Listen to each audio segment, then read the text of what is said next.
Welcome to HCS Talks. I'm your host, Superintendent of Hampton City Schools, Raymond Haynes. This is our second season of HCS Talks, our Hampton City Schools podcast. Our goal is to educate, inform, and entertain not just our local community, but also listeners far and wide. In each episode, we dive into a variety of topics, from education and student success to the hard work of our teachers, support staff, parents, and community partners. We will also shine a spotlight on different programs, initiatives, and more, offering valuable insights for everyone. To our loyal listeners, thank you for your continued support. And if this is your first time tuning in, welcome. We hope you will stick around and keep listening to HCS Talks.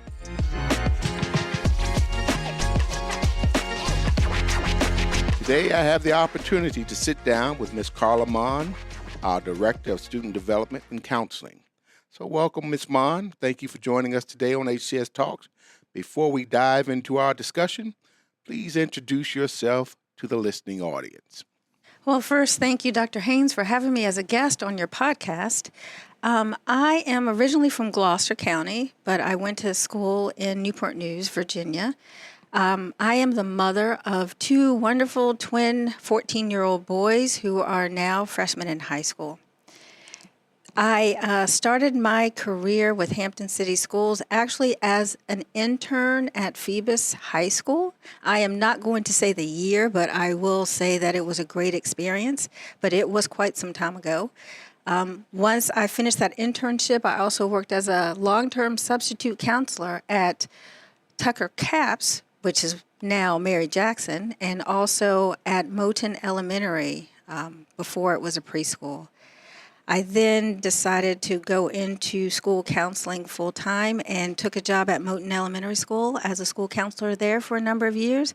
And then I transitioned to the secondary level and was a school counselor at Kecoughtan High School, as well as the school counseling coordinator there before I came into this position.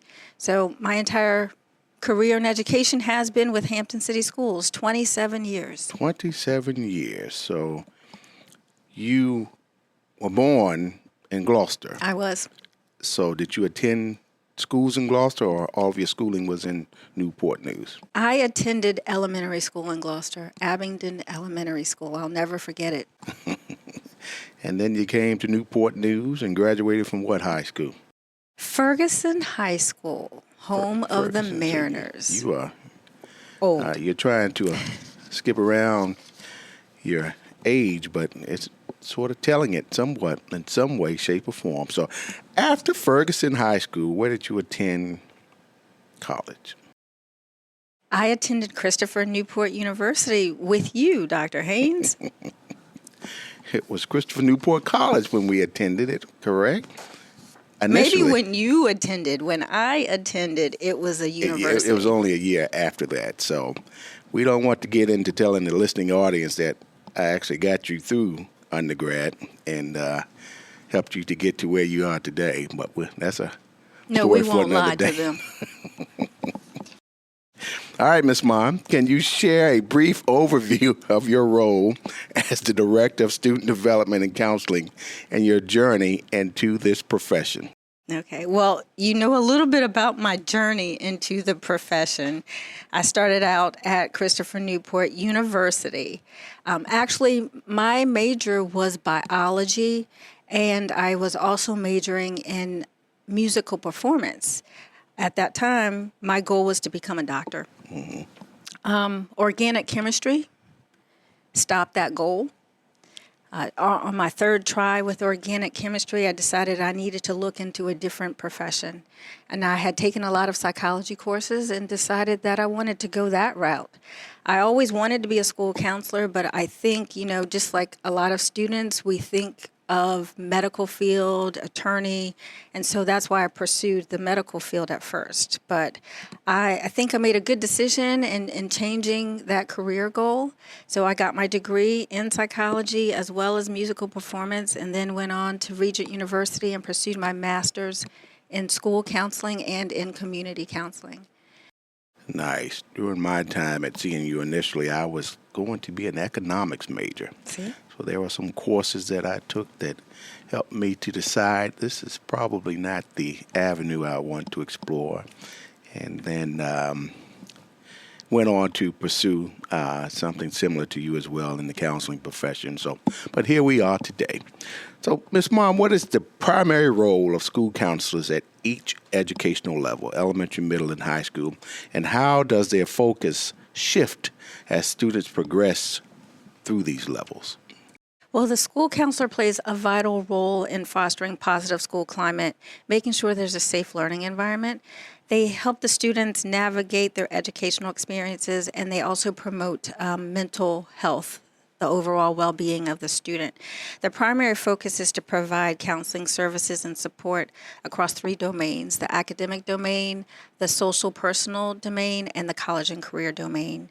Although the role is the same across the division, regardless of what level the counselor is in, it looks a little differently at each level.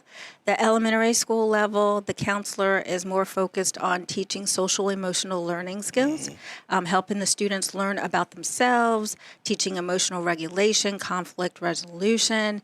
They also begin to do a lot of self-discovery and also look at how they fit into the community.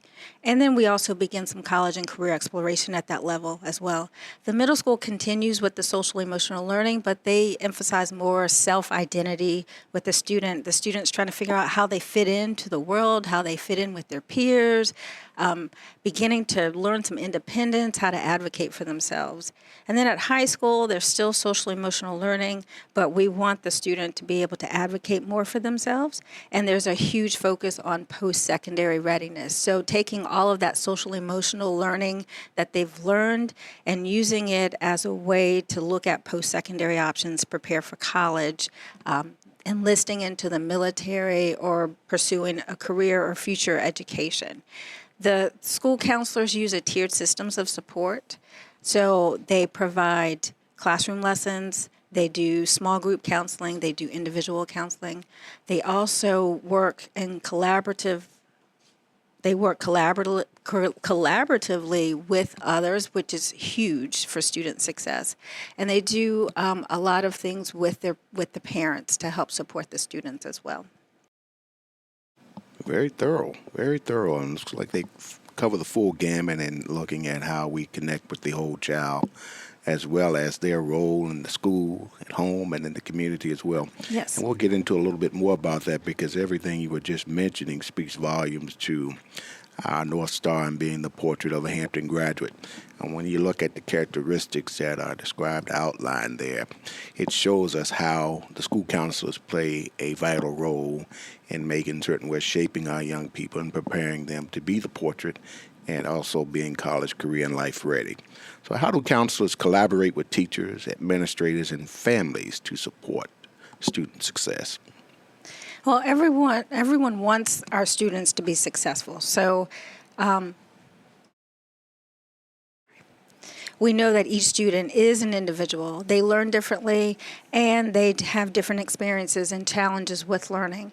And so that's why collaboration is important. When we look at an administrator, the school counselor is collaborating with the administrator by looking at the same data that administrator is looking at: the attendance data, the discipline data, and the academic data. And from that data, they're working with their administrator to devise a program to support the school goals and initiatives, and as well to support the division goals and initiatives. So that data helps them decide which school-wide programs that they need to focus on, which programs they need to bring in for parents, which strategies they need to teach, which professional development the school counselor can provide to the staff. So all of that in supporting of the student. When we look at collaborating with teachers, the school counselor is going into the classroom and addressing any academic concerns, maybe behavioral concerns that the teacher may have with the student, and also just providing teachers with strategies on how to support students.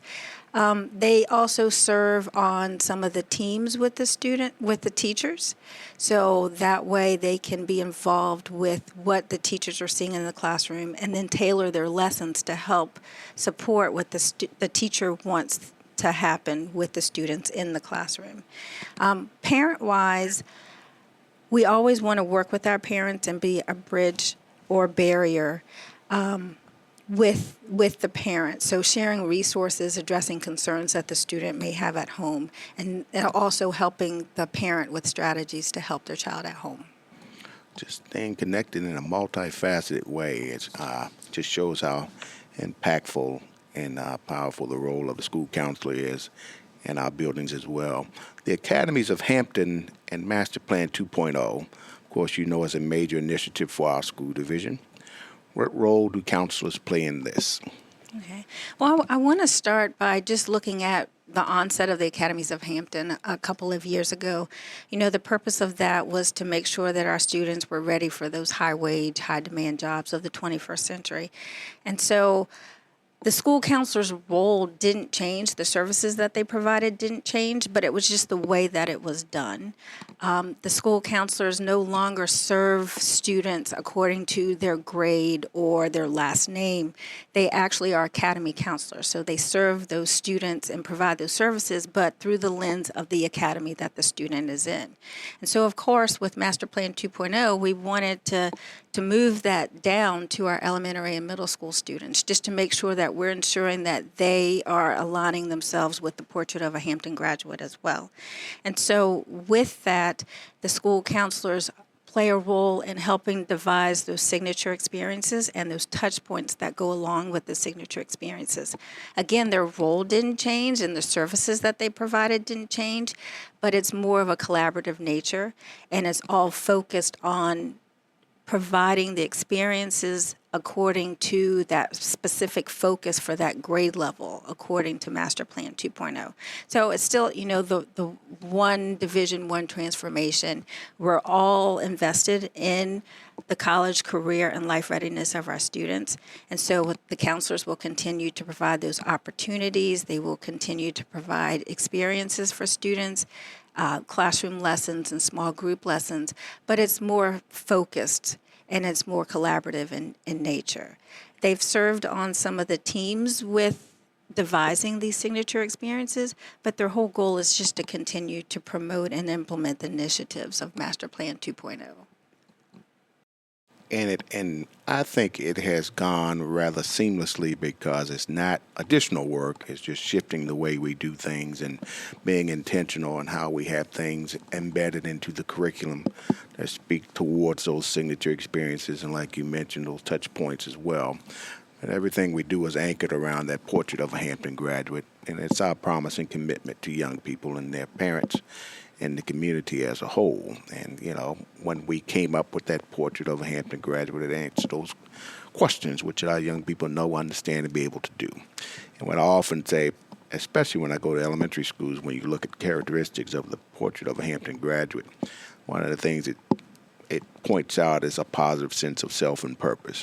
And we know we need to get young people having a positive sense of self and purpose at a very early age. So it starts at preschool, kindergarten, the elementary years, and school counselors play a vital role in that aspect of it as well. And we were talking about how the shift has been with the school counselors, and they're now being academy counselors as well. Just thinking about what we talked about just a few minutes ago and how we started off with a particular major at Christopher Newport University and sort of shifted.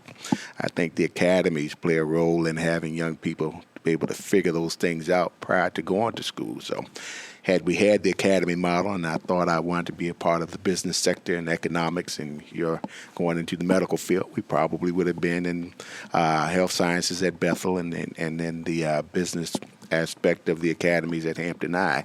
And I probably would have figured out early on that this is probably not for me, and perhaps the same for you. But my next question is, how do counselors guide students in choosing pathways that align with their interests and career goals with the Academy's framework? I think the first thing is that they help the students figure out what those interests are. With their role in teaching students about what they like, what they dislike, what they're interested in, what they're good at, some of their challenges, how they learn. That's the first thing and the most important thing. You have to know what you're interested in before you can look at careers and your post-secondary plans. And they do that through exposure. So they, at all levels, expose students to college fairs, career fairs, bring in guest speakers, field trips to colleges and universities, field trips out into the industry, activities to support hands-on learning in those areas so that students can figure out what it is that they like doing and don't like doing. They also use software, career development software. We use Zello in Hampton City Schools. Zello? Zello. Okay. And that platform provides students with the opportunity at all levels to learn about different careers, the future of those careers, what is involved in going into those careers. They teach the elementary school students about the different career clusters and career pathways. And it's a fun way for them to learn. At the middle school level, they use Zello more to find out about themselves. So they use it to do career assessments, self-assessments, just to find out what do I like, what do I not like, what am I good at, what is the best learning environment for me. And then all of that comes together into an academic and career plan portfolio and helps the students map out courses and look at different careers and hopefully decide on a career pathway that's great for them, that they're interested in, and that way will help them with the selection of their academy to go into. Or it may help them see that what I thought I was interested in, my skill set really isn't the best for that based on this inventory, so let me look at some other options. Makes sense. So you mentioned Zello, just for the listening audience and our parents tune into the podcast as well. Prior to that, we were using, Naviance? Yes, prior to Zello, we were using Naviance for that same purpose. Okay. So we've moved to Zello, and it is elementary, middle, and high. Yes. And in the end, you create this wonderful portfolio that hopefully young people could utilize to further explore what their interests are beyond high school, correct? Yes, correct. All right. So mental health, Ms. Mahn, is a critical area of focus in schools today and in society, actually. What role do counselors play in supporting students' mental health and well-being? Well, most people do not know that school counselors are actually mental health professionals, and their setting is just not a clinical setting. It's in the school setting. So your school counselors actually went through a program that was all tailored to mental health, not one that was tailored for education. So their role is to promote and support the mental well-being of the student, but to do that in the school setting to help the student to be able to focus and do well academically. And so they do this in a number of ways. One is through early identification. Usually a school counselor is the first mental health professional that a student encounters, but also school counselors are familiar with most of the students, or if not all of the students in their building. And so with early identification, they can notice mood changes in a student, academic changes, changes in attendance, changes in behavior, all of those that may be factors or indicators that there may be a concern in regards to the student's mental health. And so with that, they monitor the students. They build programs around mental health awareness.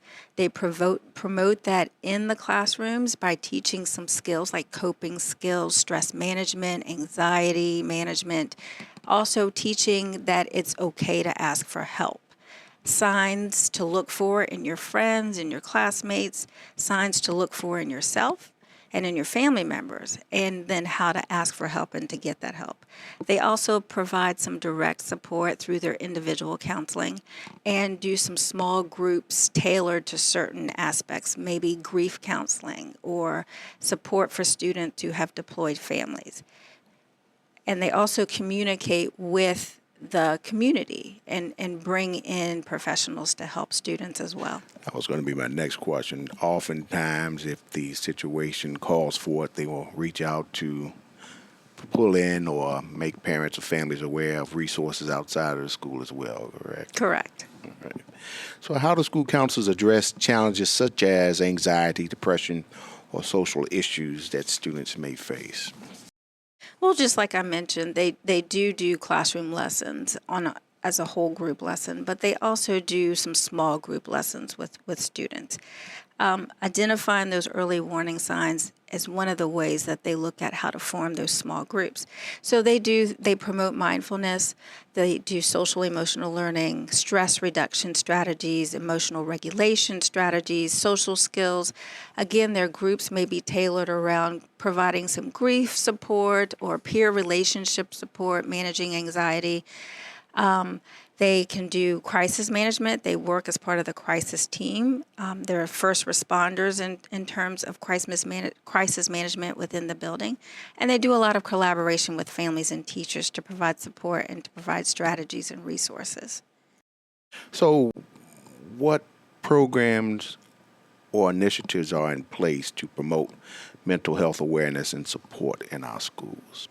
Well, one thing to note is that promoting mental health is not just the initiative of one department. Right. It takes a village. And so counselors address the mental health challenges through a combination of prevention, intervention, and collaboration with other departments. I'm fortunate to be a member of a department that's all school social workers, school psychologists, school nurses, everyone who's promoting mental health, climate, and culture. And so within that department, there are a lot of different initiatives that take place to promote this.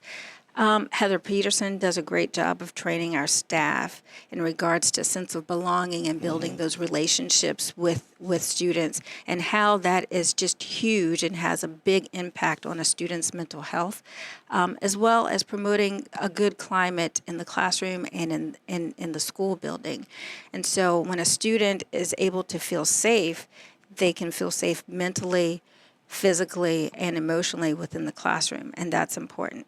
Our school social work department over the past couple of years has put together a mental wealth fair that's been amazing. It's an evening fair just for the community, so it's not just our students, it's their families and other members of the community where they promote mental wealth, mental wellness, and they provide a lot of resources and activities for families during that fair. The health curriculum also has components in it in regards to mental health. Our school counselors do awareness programs, so there may be bullying prevention, suicide prevention, mental health first aid, crisis intervention, and of course, again, the individual counseling just on specific anxiety, depression. And you provided an array of services and human resources that we have in place. And you mentioned the school social workers, school psychologists, and the work we're doing around climate and culture with Ms. Heather Peterson. And I think Ms. Radford is intimately involved in that work as well. And in addition to that, our Office of Student Services. But we have, over the past few years, put in place restorative counselors as well. So how do school counselors work alongside the restorative counselors in the buildings? Again, the collaboration is the key. And we also have now started where we have some training and workshops where all of those people can come together in one space and collaborate together. So the school counselor is working with the restorative counselor, if there's a restorative counselor in the building, the school social worker, the family engagement specialist. So we provide some professional development as a group and then allow some time for planning to take place and collaboration to take place. They work together by sharing resources, promoting resources, meeting regularly, and then just providing wraparound support to families and to the students. And you provide some detailed information because it continues to be a number one priority for me as the superintendent, of course, with the board as well. Number one priority being providing a safe and nurturing school environment. And the things that you mentioned just speaks volumes to us. just making certain we model what it means and to support what it means to have safe and nurturing school environments, not just for students, but for staff as well, and promoting mental wellness. Exactly. So for parents or guardians listening, what advice, Ms. Mahn, would you give about working closely with school counselors to support their child's academic and personal growth? Well, for parents, I think it's really important to start to build a relationship with the school counselor early. Not when you notice that there's something wrong, but, come in, introduce yourself to the counselor, maybe at back to school night, open house, build that relationship, and then keep the communication open. There are a lot of things that happen at home that may affect a child's ability to focus and be successful in school. And so keeping that communication open with the school counselor is very important. Let us know if something's happened in the neighborhood, something's happened in the family, something's happened to the family pet, or there's been a change, a spouse has been deployed, because all of those are things that would alter how a student is performing in school. And so keeping that communication open and sharing that information is really important so that we can provide some strategies and resources to the student. And it's also I think it's important for parents to encourage their child to engage with the school counselor and to let them know that it's okay to seek help from the school counselor. I like what you said about building a relationship with the school counselor early, and that when a problem just arises, because it speaks to that mental wellness. Do those checkups and making certain you're staying healthy and promoting a positive sense of self and purpose. So, Ms. Mahn, as we wrap up, is there anything else you would like to share about the impact of school counseling or the work your team is doing? Of course there is. Well, I just want to reiterate that the school counselors play a crucial role in promoting the well-being and academic success, and they provide a lot of mental health support. We were at a workshop yesterday, Ms. Radford, Ms. Peterson, a couple of counselors, and there was a student there from Texas, a freshman, who had some mental health challenges in school. And he said that when he was having these challenges, he didn't even think to go to his school counselor because his thought was the school counselor was there to make schedule changes and to help with those aspects of school. And so I just want to, make it clear that they're not just there for schedule changes. They're not just there to help you select your courses and do college applications and scholarship applications. Their main priority is the student mental health so that the student can do well in school and be prepared for what's coming to them after high school. And so I just want to remind everyone that the school counselor is usually the first line of defense. And their office is a safe space to go when you're experiencing anxiety, stress, just worried about something, or just need a break and need some time to readjust and to get back before you get back into the classroom. And so I just want to normalize seeking that help and making sure everyone knows that it's okay to go visit your school counselor when you're feeling stressed or you're feeling anxious. The counselor can help you with that. And just the same for parents, to normalize that it's okay to seek help. Normalize seeking help. And that is vastly different from the way folks viewed things years and years ago. And we do need to make certain we take care of ourselves mentally as well as physically. And by doing so, building those relationships and seeking that help out and understanding and having an awareness of the human resources that are available in our school and in our school system as a whole. So we certainly thank you for all that you do and the positive impact that you're making in the lives of young people and staff and the community as a whole. So are you sure that before we close out, you don't want to share with the listening audience how I have helped you to get to where you are today, starting with our days at CNU, or you want to leave that for another day? Because we can set up another podcast to share that story. I could share the story of how I tutored you in physics, and if it was not for me, you would not have received your degree. So We can do that, Dr. Haynes. Let's move on. Okay. Well, thank you, Ms. Mahn, for being here today and highlighting our school counseling program. I am certain our listeners have taken away some valuable insight from our discussion. And to our listeners, remember, education is the most powerful weapon you can use to change the world. As one community, one transformation, we will ensure academic excellence for every child, every day, whatever it takes. We will catch you next week.